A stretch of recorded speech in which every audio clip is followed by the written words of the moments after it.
Hi friends, welcome back to my channel. If you're new here, my name's Erin and I do mostly budgeting videos like the one you're about to see here.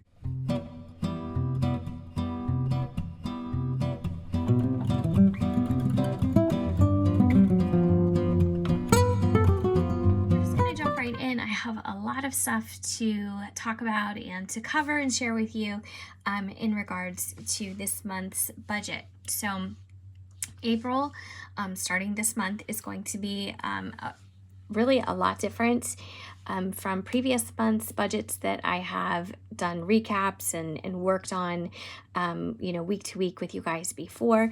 So I wanted to make sure that I did a forecast because I'm really interested to know on how much it changes, if at all, by the end of this month. And I don't think it's going to. However, our budget is going to be really fluid and it's going to be changing month to month because my husband's current job is based on commission. So depending on his sales, we could have a good month or a lesser month.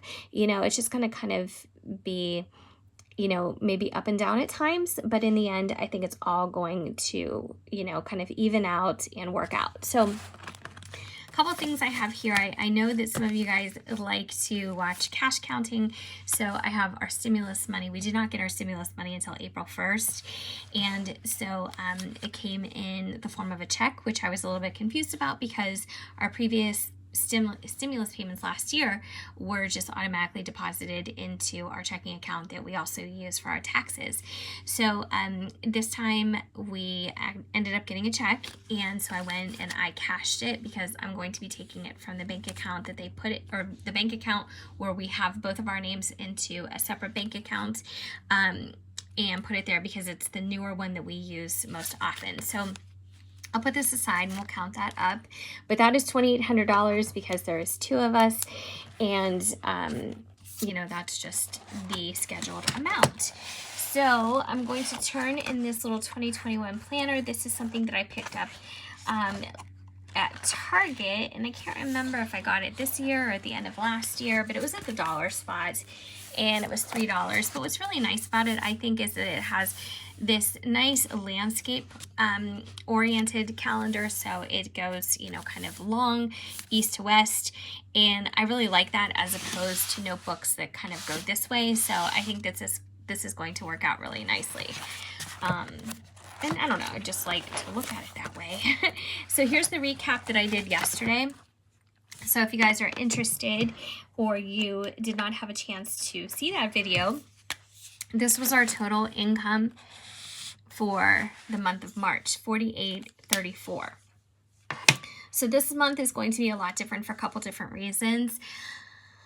Let me see if I can get my thoughts straight. Okay, so the commission that my husband made during the month of March, he actually gets paid for during the first week of April. So everything that he makes for April, he'll get paid the first week of May, and so on and so forth. So he's always like a month behind. Not really, but yeah, kind of. So he was not earning commissions on his own last month, so these were his base pays. And what happens is they take these base pays, now this is after taxes, and as soon as you start earning commissions, they deduct the base pay from your commission total. So say you owe, or say you earned something like $5,000 in commissions. Let me see if I can get my calculator because it would be easier if I could show you guys what did I do with my calculator. I literally just had it, and if that gives you any indication of what a mess I am working with right now, I really need to clean up this craft room / office space / guest room because it's crazy. So let's just say, for hypothetical purposes, there was $5,000 made in commissions. So this is roughly $930, I think, before taxes. So this would be pre-tax also, so minus $930, minus $930. And this would be the commission that is ended up with. Now, you'll still get paid all of it, but they just don't pay it to you twice, I guess. So I had a really hard time wrapping my mind around that because I've never had a job that it was commission or sales based. So it's just been a really big learning curve. And so those are the two basic ways he gets paid: his main commission check, and which is once a month, And then these base pays, which come every twice a month, on the 15th and the last day of the month. And then there's some other ways to earn some bonus money, but we haven't gotten into that. So if that occurs, I will definitely be adding that to our recap and sharing that with you guys. So for April, I'm just going to go down the line and talk about what income sources we have and go from there. So first of all, let me zoom in. You know what? Actually, I'm going to do it like this. So first of all, we should have some income coming in on this day, which would be his commission check from last month. I get paid this day. He gets a base pay on this day.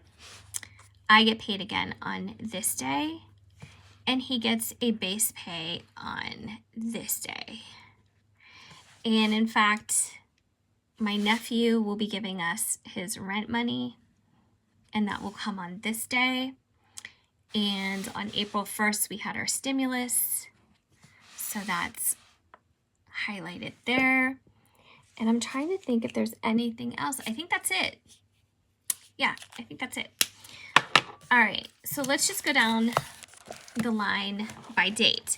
So on April 1st, we had stimulus arrive. Stimulus. Perfect. All right, stimulus. And that was a total of $2,800. So I'm going to write that just like that. Then on April 8th,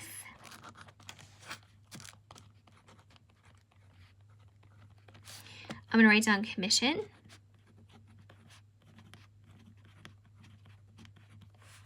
And then I'm going to put in parentheses March, because this commission was based on his sales last month, his first month on his own to earn his own commissions. And I'm going to write down $3,000, because it should be roughly that amount. Now, like I said, we're going to have better months than others. Some are going to be good, some are going to be, less than.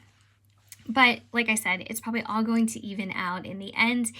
And I'm really excited about it because that was his very first month. He doesn't have a customer base or, anything to really work from. So I was really proud of him and thought he did really well for his first month on his own. So on April 9th, that is my payday. And that is going to be $1,515. And then on April 10th, my nephew will more than likely be giving us his rent for the entire month. And we've talked about this before. He stopped paying when he lost his job due to COVID, and then, he got laid off. And then when their business picked back up, he resumed payments just recently. So, he gives us approximately it is not approximate, but it's $175 every 2 weeks. So it's $350 a month. And for his own choosing, he likes just to give us the entire amount at the beginning of the month. So that's totally fine with me. So on April 15th, my husband's going to get his base pay.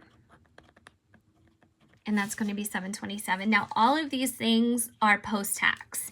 So just in case you guys are wondering, this is after taxes. And then on April 23rd, I'm going to get paid again, and mine is $1,515. And then on April 30th,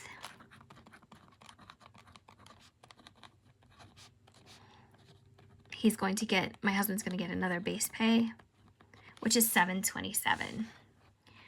So we have a grand total to figure here. So let's add all this up. I'm going to zoom in just a tiny bit. So I'm going to start with the stimulus, $2,800 plus $3,000 plus $1,515 plus $350 plus $727 plus $1,515 plus $727. It's a grand total of $10,634. Now, a couple things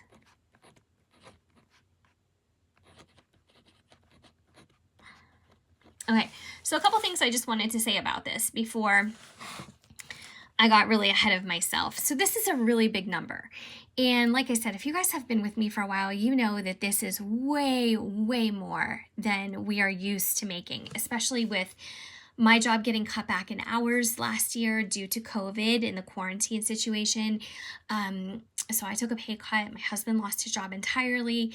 And it wasn't due to COVID. It was a whole other situation, which I don't really get into because it doesn't really matter for the purposes of doing this video. But where he worked closed down. So they offered him to go to another state. I've talked about this many, many times. And for us to pay for 2 locations, you know, residences and things like that, it just was not worth it for us. So he was able to take an early retirement, which I'll be talking about more in June when that kicks in. So that's going to be on his 50th birthday. Not Social Security. This is just a private pension at a reduced rate for life. But before I get too ahead of myself, this could very well change and come down dramatically next month. It just depends on the month. So I don't want to get too far ahead of myself and say, okay, every month we're going to be able to bank on $3,000 commission and that's a given and whatnot, because it's not. So I'm just gonna kind of take things as they come. I'm going to be doing budget forecasts and recaps because I think that's the best way to do it accurately, instead of just kind of making guesstimates and hoping that certain things will fall in line at certain times. So the other thing about this is this could dramatically change, as I said. But the other thing that really boosted us this month, like a lot of people, was the stimulus. So this $2,800 is not going to happen again. I mean, who knows? But it's not something that is considered income, obviously, that you can count on month to month. So this really boosted our month. So I would say maybe for April, this may end up being our best month of the year just because of these 2 factors. Now, I could be wrong, but if I just had to, you know, kind of think ahead and, you know, try to forecast, I guess, what's going to be the situation for the rest of the year, I would say this is probably going to be our best month because we do not typically bring in this kind of money. And as far as my nephew's rent, I do list it as income because it also goes out as expenditures. So this goes towards, you know, what we pay in groceries. It goes towards what we pay in utilities. However, I want to allocate it. You know, for him, for my nephew to live here, he gets to do, you know, his laundry. He's welcome to any food in the house. We cook dinner. You know, he, you know, can wash his car if he wants to. He can, we pay extra to have cable in the basement, you know, and we have spent a lot of money to redo our basement. And that's really to benefit us, but it also benefits him. I'm not saying he has to pay for that in any way, but I'm just saying things, you know, there's costs, you know, to having another person in your home. So some of you, like I've said before, may think that's way too much, and some of you may think that's not enough, but that's just what we settled on. That was our comfort level for him and for us. So I do count that as income because it also goes out as methods that we use to pay for variable expenses and fixed expenses. And then the 727 and the 1515, that's kind of what we bank on just as an average month. And as you can see, if I flip back to our recap for March, you know, our total was much, much different. And it was because we had my nephew's rent and 2 paychecks at 727, the base pay, and then 2 at 1515. So we could have months that look like that too. And I'm not complaining. I mean, we have more than enough to pay our bills because our bills are $28.50 a month. And so we have spent a lot of our emergency fund, which wasn't technically for emergencies, but it's just how we felt like we wanted to do that. So I can give an update on my sinking funds, but it's less than half what it used to be. With paying so much on my student loan, I paid, you know, I had a balance and I made massive payments on that. All right. So all that being said, this is my recap. I'm just going to hold it very high for you. And now what I'm going to do is count the stimulus money. And I'm doing that for 2 reasons. Like I said, I know some of you enjoy the cash counting process in these types of videos, but also I did not count it when I left the bank, which is so stupid. But there was such a long line, and literally the guy behind me was like, he was like ready to push me out of his way. I don't know, he's just in a hurry, I guess. So I'm going to count it now just to make sure everything is the way it should be. So 100, 200, 300, 400. These are sticky. 450. 550. 6. 657. 758. 20, 40, 60, 80, 9, 20, 40, 60, 80, 1,000. 20, oh geez, 40, 60, 81, 20, 40, 60, 82, 20, 40, 60, 83, 20, 40, 60, 84, 20, 40, 60, 85, 20, 40, 60, 86, 20, 40, 60, 87, 20, 40, 60, 88, 20, 40, 60, 89, 20, 40, 60, 80, 2,000. 20, 40, 60, 81, 20, 40, 60, 82, 20, 40, 60, 83, 20, 40, 60, 84, 20, 40, 60, 85, 20, 40, 60, 86, 20, 40, 60, 87, 20, 40, 60, 88. Oh, I'm so glad that none of those stuck together and I had to do that twice. So what I'm going to do now is I'm going to take this cash and I'm going to go deposit it into our other bank. And that way it will be ready to go for how we spend it this month and bills and whatever else we need to complete our basement project once and for all. So, yeah, it's just been like nickel and diming us, but like I said in yesterday's video, I'm really happy that my husband was able to do all this and save us all the labor cost, and I'm just really happy about it. So that is the end of this forecast video. I hope you stay tuned to see how the month actually goes along, and I'll be doing some check-ins, you know, here and there just to kind of make sure that things are on track. And if you guys have any video suggestions for me, I would really be happy to hear them, because I don't know, I was kind of running out of ideas on how to move forward strictly with just haven't already subscribed. I would love if you stuck around and did so. And yeah, I hope you guys are all doing well, and hopefully I'll see you in my next video. Take care.